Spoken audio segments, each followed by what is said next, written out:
আসসালামু আলাইকুম। আজ ৩৮ জুলাই, আমাদের বিজয় অর্জনের তৃতীয় দিন। আজকে আমি আসছি আমাদের যে তরুণ তুর্কিরা, তারুণ্যের বলিয়ান যে ছাত্র সমাজ, তাদের যে পাঞ্জেরি, তাদের পাঞ্জেরি আসলে কারা ছিল?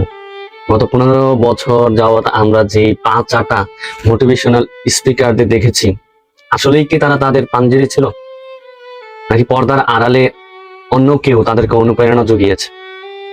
অন্য কেউ ছিল তাদের আইডল?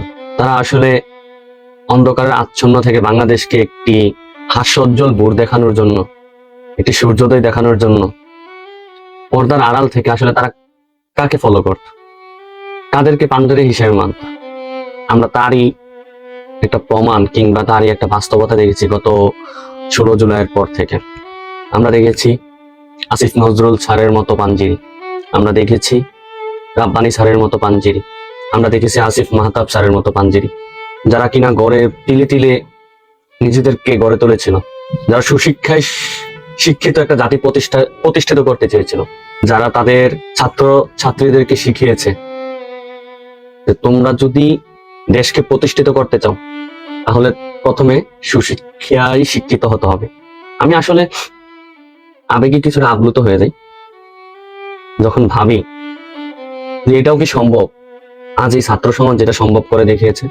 গত 15 বছর যে দাসত্বের শিকল আমাদেরকে পরিয়ে রাখা হয়েছিল, এই দাসত্বের শিকল ভেঙে আমাদেরকে যে মুক্তির পথ যারা দেখিয়েছে, আমার মনে হয় না তারা কখনো 5 যে মোটিভেশনাল স্পিকার আছে তাদেরকে কখনো ফলো করেছে, তাদের কথা কখনো শুনেছে। তারা ঠিকই পর্দার আড়ালে রাতের অন্ধকারে নিজেদের পড়াশোনা শেষ করে আমাদের যে আসল পাঞ্জেরি, আসল কাণ্ডারি, জাতির যে আসল কাণ্ডারি, যারা এখন আমাদেরকে দিক নির্দেশনা দিচ্ছে, যারা আমাদের বাংলাদেশকে সামনের দিকে এগিয়ে নিয়ে যাবে, যাদের নেতৃত্বে, আমার মনে হয় তারা তাদের কথাই শুনতো, তাদেরকেই ফলো করতো। 5 গোলামদের ফলো করতো না, 5 গোলামদের কথা শুনতো না। ভালোবাসি আসিফ নজরুল, আসিফ মাহতাব কিংবা রাব্বানী স্যারের মতো যারা শত শত শিক্ষক শিক্ষার্থীদের সাথে একত্রতা ঘোষণা করে রাস্তায় নেমে এসেছিলেন। ভালোবাসা জানাই আমার সেই শিক্ষিকা মাদেরকে, যারা রাস্তায় এসে বুক পেতে দিয়ে নিজের সন্তানের মতো করে ছাত্র ছাত্রীদেরকে পুলিশের গুলি থেকে রক্ষা করেছেন, অন্যায়ভাবে ধরে নিয়ে যাওয়া থেকে রক্ষা করেছেন। সবার প্রতি আমার বিনম্র শ্রদ্ধা, সবার প্রতি আমার ভালোবাসা। আপনাদেরকে এই জাতি কখনো বলবে না। আমি এর আগে কখনোই ক্যামেরার সামনে কিংবা এভাবে কখনো ভিডিও রেকর্ড করে কথা বলিনি, কিন্তু আমাকে আপনারা কথা বলতে শিখিয়েছেন। আমার এই স্বাধীনতা, এই বিজয় আমাকে সাহস জুগিয়েছে।